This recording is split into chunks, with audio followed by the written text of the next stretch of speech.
different type of platform right now, so I hope that everybody is seeing this. I don't think I can see comments right now, so actually, as I wait just a few minutes, I'm going to pull this up on Facebook to see if it's working, and then we'll get started here in a second. But man, I hope that everybody is doing well. I want everybody to know that gosh, there's not any time hardly at all that you aren't on my mind or Kelly's mind. And yeah, okay, I see we're on Facebook. Very good. And just wanted to let you know that, man, we love you. We are thinking about you always. We're praying for you, and we are here. And so never, ever think that you can't reach out and, just say hello, or if you need something, let us know. But wanted to jump on for just a few minutes and just encourage you and give you a little bit of update. I know it's Thursday, it's 3:00. I hope that everybody is safe at home and feeling well. And please let us know if you're not. We want to be praying for you. I wanted to remind you about Declaration TV. Or Declaration.tv. The link that you all received in an email will change soon, because we are now building that platform to be stronger and actually have more content there and ways that you can connect there in different capacities. We want to build a one-stop shop, if you will, for a place where you can go, and whether that's for a Facebook Live. Some people don't have Facebook, so we want to ensure that we can get around that to where there's other ways that you can access different content. Right now, we're trying to push everything through every platform there is, whether that's Facebook or YouTube or even what we call our church online platform. And so that all of that will be hosted at Declaration TV very soon. We thought it was going to be ready by Sunday, and all the parts are there, but it was just making them all talk and work together on that one page. That was the challenge, and I think that we have finally figured that out, and we've got some great people in our corner helping to put that together and to make it all work. And so that it will be available very soon. We will let you know exactly when, and we will be publicizing the best way to get there. But I'll tell you, the best way to get there will be right now. I'll even say this. It'll just be at Declaration.tv. And so very soon you will be able to see all the different options, even down to things like, I know we're having some prayer, some church-wide prayer, calls to prayer moments, where if you need prayer, you can jump in right there. And that's actually being hosted through Zoom. In fact, if you know anything about Zoom, it's interesting. I read a statistic. Users per month as before March was about 10 million, and now it's over 200 million a month. Can you imagine the exponential growth there that's been happening because of this COVID situation and how everyone's going digital right now? And so, but all those things will be at Declaration TV. That's one of the biggest updates I wanted to give you. But before I talk about anything else, there are some important things that I really want to share with you that I'm excited about, of things that we want to be a part of together, even in our quarantine, even as we're kind of, together but alone in a sense. There's some opportunities coming up, but I want to read Psalm 40 for you really fast, because, man, as much as I love U2 and I love this song that they sing, Psalm 40, the actual passage is even more powerful. And I want to read it to you out of the Passion Translation, but listen to what it says. It says, I waited and waited and waited some more, patiently knowing God would come through for me. Then at last he bent down and listened to my cry. He stooped down to lift me out of danger, from the desolate pit I was in, out of the muddy mess I had fallen into, and now he's lifted me up into a firm, secure place and steadied me while I walk along his ascending path. A new song for a new day rises up in me. Every time I think about how he breaks through for me, ecstatic praise pours out of my mouth until everyone hears how God has set me free. Many will see his miracles. They will stand in awe of God and fall in love with him. Blessing after blessing comes to those who love and trust the Lord. They will not fall away, for they refuse to listen to the lies of the proud. O Lord our God, no one can compare with you. Such wonderful works and miracles are all found with you.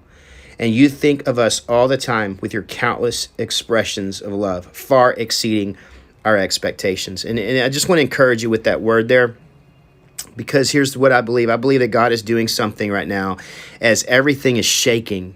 Everything that can be shaken is shaking right now. And I don't, sometimes we can look at situations and it's depending on our perspective of how we're seeing things.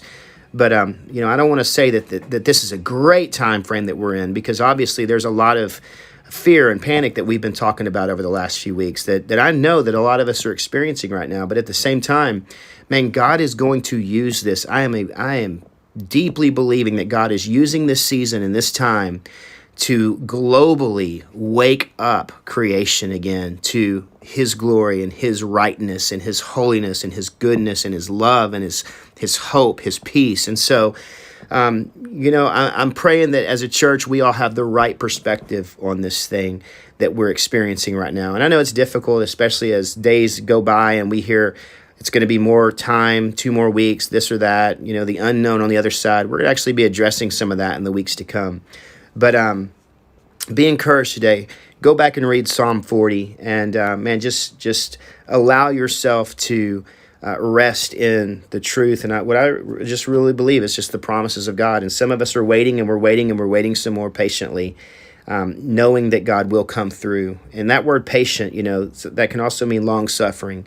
And so maybe some of us are suffering right now, and I'm praying that the suffering that we're enduring is not more than we can bear, but that we continue to press into the Lord and know that he will come through for us. And so God's miracles are starting to manifest. We're seeing people literally all over the world beginning to turn to the Lord. I saw just yesterday, I believe, T.D. Jakes being asked to pray on MSNBC, and I don't think I would have ever seen that happen before. And so I do believe God is using this right now as he's shaking creation to bring creation back to him. And that's I hope that would encourage us as the church, as the bride of Christ, even in a time frame where it's not comfortable for us, but we would still be encouraged in it.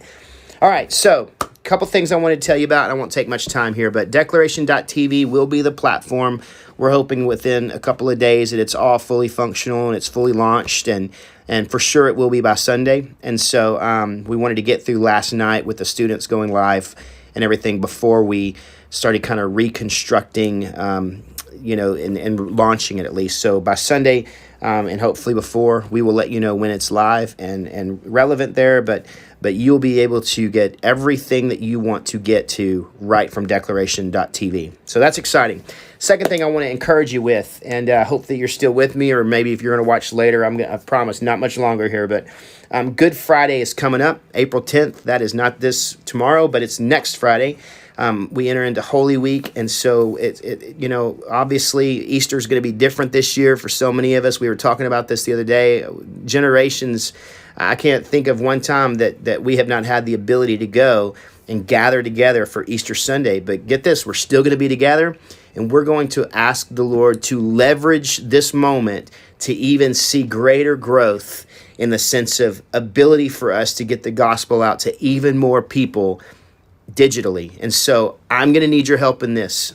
Good Friday's coming. We're going to do something special that night, 6 o'clock. We're going to have a Good Friday live service. We want you and your family to be a part of that if possible. And here's one great way that you can prepare for that service is this. As you do your curbside pickups at the grocery store or whatever it is that you're doing to get supplies to you, man, I want to encourage you. Try to find something that you can lead your family into communion with. And that if that's grape juice or whatever you want to use, there's no rules here. But let's make it a night that is going to be a powerful time. We're all together in each home. We can have a time of family communion that night. And so I wanted to encourage that if you will, and if you want to be a part of that, grab some supply for that and be prepared, because we're going to have a special time digitally, if you will, virtually, of all of us coming to the table together as a family on Good Friday night, April 10th, 6 p.m. Secondly, with Easter Sunday, in the next few days, you're going to start seeing us roll out some Easter things on social media. We need you to like it and share it and comment. That is the trick with social media algorithm to get things out there. Like, share, comment. And so anytime you see us push something out, inviting friends and family and neighbors to Easter, would you help us get that word out? And we're going to do all the things that we know to do here to get that word out as well. But we would love to see more than some of the other creative ideas we've had. Man, we just want to continue to be as safe as possible with you guys. And so even some of the other ideas that we've heard a lot of ideas, and we've talked through a lot of ideas. This is the best thing that we feel like we can do right now, but we're thinking long term. And so we want to see that digital, people being a part of it. We want to see that grow and expand, because we know that when we see more people chime into any of the platforms that we're broadcasting on, that means the gospel is going out even more, even further, even faster. And so, that's called being the church, not just going to church. And so, man, we want to be the church to so many people through this Easter season and the celebration that it is. And we have reason to celebrate with Easter. And so help us to get that word out. All right. Last but not least, let me see if I'm covering everything. Last thing I want to talk about in the last 30 seconds here is, man, the Love Your Neighbor initiative. We've got some new ideas that we want to roll out with this, but would you begin to pray and think about, how can I engage my neighbors, even though I can't really go next door, I can't hang out with them, but can I leave something on their porch? Can I text them? Can I call them? Do I know them yet? Is there a way, because it's possible in our society right now to live next door to people and we don't even know who they are. And man, we've lived next to them for years, some of us. And so now is the time. How can we pray for you? Is there any needs that you have that we can try to help you meet as a church? These are the questions that I would love for you to engage your neighbors with. And just, in any creative form that you can, reach out. And let's do that. Let's love our neighbor. And seriously, if you find that there is a need that we can try to figure out how to meet, we want to try to do the best that we can to meet some tangible needs of people. One of the things that I'd love to see us do is begin to create and sew masks.